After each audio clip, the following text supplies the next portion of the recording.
নমস্কার বন্ধুরা, মোস ক্লাসিক কিচেনে আপনাদেরকে স্বাগত। আজকে আমি আপনাদের বানিয়ে দেখাবো চিড়ের পোলাও। হ্যাঁ বন্ধুরা, এই রান্নাটা খেতে যেমন টেস্টি তেমনই সহজে রান্না হয়ে যায়।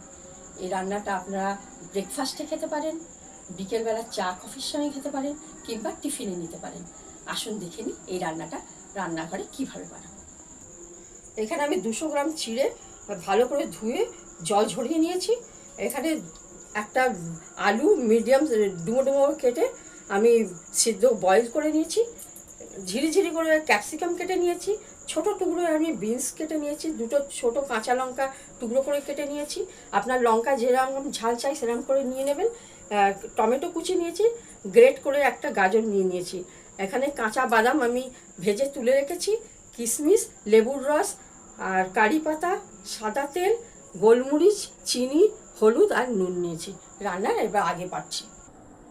গ্যাস অন করে আমি কড়া বসিয়ে দিয়েছি। 2 চামচ বড় চামচের আমি সাদা তেল দিয়েছি, আর 1 চামচ আমি এর মধ্যে ভালো ঘি এর মধ্যে দিয়ে দেবো। এর মধ্যে দেবো ছোটো এলাচ 4টে আমি ক্রাশ করে নিয়েছি, এর মধ্যে দিয়ে দেবো। দেবো এর মধ্যে টুকরো করা সেদ্ধ আলু, এর মধ্যে আমি দিয়ে দেবো।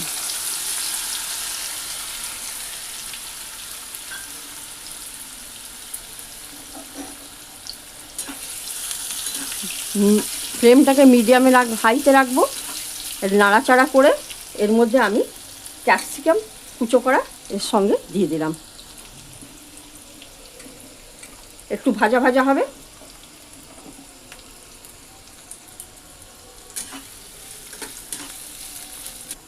দেখুন একটু ভাজা ভাজা হয়েছে। এবার এর মধ্যে আমি বিনস কুচিগুলো দিয়ে দেবো। লঙ্কা কুচি দিয়ে দিলাম। দেব টমেটো কুচি।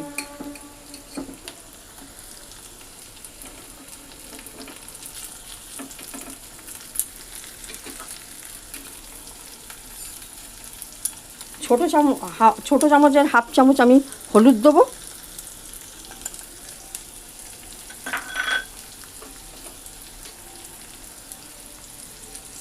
নুন মাখ মতন দেবো।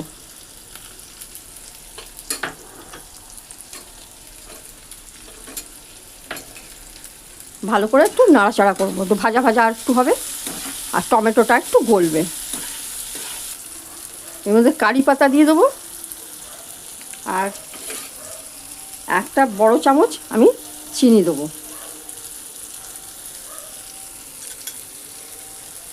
ভালো করে নাড়াচাড়া করে এর মধ্যে আমি গাজরটা দিয়ে দেবো।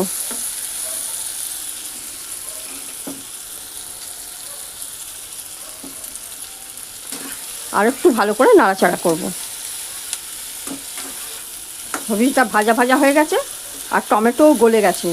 যদি সিজন শীতকালের হয় তাহলে এখানে কড়াইশুঁটি আর ফুলকপিও টুকরো করে আপনি দিতে পারেন, খেতে খুবই টেস্টি লাগবে।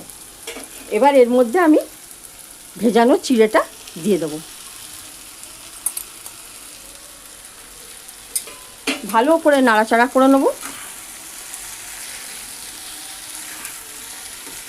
দেখুন রান্নাটা প্রায় হয়ে গেছে।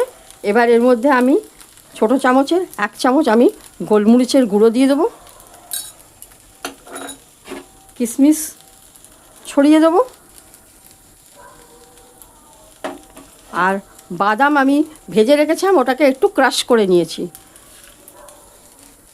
কিছুটা গার্নিশের জন্য বাদাম রেখে আমি বাদাম দিয়ে দেবো। আর এখানে লেবুর রস আমি উপরে ছড়িয়ে দিলাম।